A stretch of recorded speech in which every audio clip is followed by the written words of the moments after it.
इंदौर सांसद शंकर लालवानी ने आज इंदौर रेलवे स्टेशन के नए G+7 भवन का शुभारंभ किया।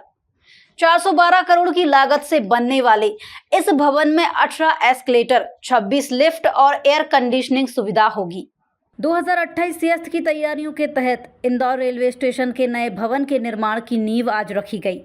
सांसद शंकर लालवानी ने इसका शुभारंभ करते हुए बताया कि स्टेशन G+7 स्वरूप में बनेगा, जिसकी लागत करीब 412 करोड़ रुपए होगी। इसमें 18 एस्केलेटर, 26 लिफ्ट और सेंट्रल एसी जैसी अत्याधुनिक सुविधाएं होंगी।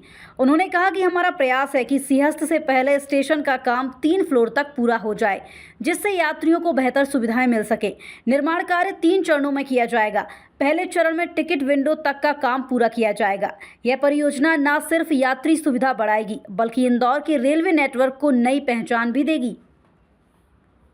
इनका जो शुभारंभ माननीय प्रधानमंत्री जी ने ऑनलाइन किया था, और ये लगभग 412 करोड़ का वैसे एस्टिमेट ज्यादा था, लेकिन बिलो गया है, तो 412 करोड़ का ये प्रोजेक्ट है।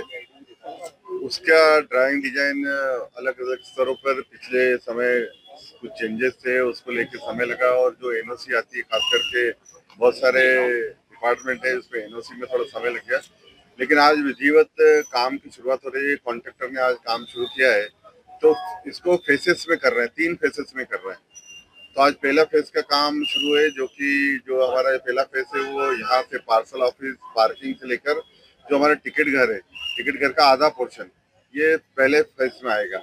और आने वाले दिनों में जो हमारा एंट्री वाला जो गेट है, वो कुछ दिनों बाद ये एंट्री वाला गेट भी बंद होने वाला है, और हम एक वैकल्पिक उसके बाद एंट्री गेट चालू करने वाले हैं, ताकि यात्रियों को असुविधा न रहे।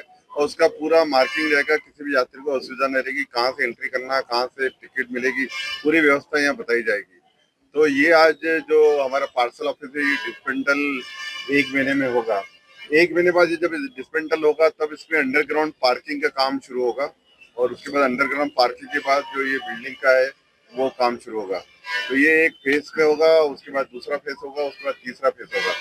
लगभग हम ऐसा मान के चल रहे कि 2.5 साल में इसका काम होना चाहिए, क्योंकि काम शुरू होने में अब शुरुआत हुई है, तो 2.5 साल का मान के चले। लेकिन हमारा प्रयास है कि सिंहस्थ तक नीचे का जो ग्राउंड यानी पार्किंग, ग्राउंड फर्स्ट और सेकंड, जहाँ ऑपरेशनल जो जन उपयोगी जो भी रहेगी रेलवे की ध्यान में, यात्रियों को ध्यान में रखते हुए, वो सब सुविधाएं सिंहस्थ में उपलब्ध कराने का प्रयास किया जाएगा। एक्चुअली हम लोग का ये प्रोजेक्ट 3 फेज में हो रहा है, first phase, second phase and third phase. इस प्रोजेक्ट में बहुत सारी इन्वॉल्वमेंट है, जैसा सिर्फ कंस्ट्रक्शन नहीं है। इसका कंस्ट्रक्शन का पास हम लोग को जो रेलवे का ऑपरेशन का वर्क चल रहा है वो हम लोग को चालू रखना है। उसमें पब्लिक का ये भी ध्यान रखना है, पब्लिक का कोई डिस्टर्बेंस ना हो। जैसे रेगुलरली लोग जाना आना करता है ट्रेन में, वो उनका कंफर्टेबल रहे, और कोई भी काम करने का समय कोई रुकावट ना आए। सेफ्टी के बारे में भी ज़्यादा ध्यान देना पड़ेगा हम लोग को, कुछ प्रॉब्लम ना हो। उसी का विशेष में हम लोग 3 फेज में इसी को डिवाइड किया हुआ है, first phase, second phase and third phase.